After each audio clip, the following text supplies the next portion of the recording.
هو مالك الملك، هو مالك الملك جل وعلا. قال أنا الملك أنا الديان، أي المحاسب. من اللي حاسب العباد؟ الديان الواحد الأحد، هو المحاسب. قال أنا الملك أنا الديان، لا ينبغي لأحد أن يدخل الجنة وواحد من أهل النار يطلبه بمظلمة. لو كان هناك رجل مؤمن من أهل الجنة بيدخل الجنة، قالوا في واحد من أهل النار له عليه حق، ما بيدخل حتى اللي هو في النار يأخذ حقه من المؤمن.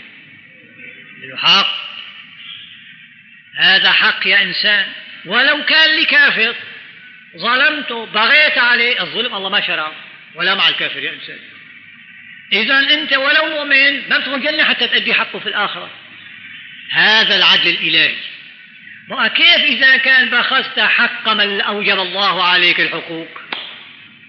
بخست حق زوجتك، بخست حق أولادك، بخست حق آبائك أبوك وأمك، بخست حق جيرانك، بخست حق شركائك، بخست حق المؤمنين، بخست حق عباد الله، وهكذا هضمت أيضا وبخست وظلمت حق الحيوان اللي عندك.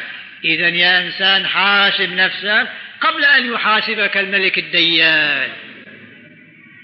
فأبوك وأمك لهم عليك حق، أولادك لهم عليك حق. لا تكون بخيل، الله وسع عليك وسع عليهم، الله أكرمك رمع ما عندك حسب ما عندك. أما وسع عليك وتبخل وتشاح وتقلط إلى آخره، لا يا إنسان، الله رزقك مشان توسع عليهم، فأدي الحقوق. فالأولاد والآباء وهكذا والأرحام محتاجون وما شاكل، كلها حقوق سوف يحاسبك الملك الديان.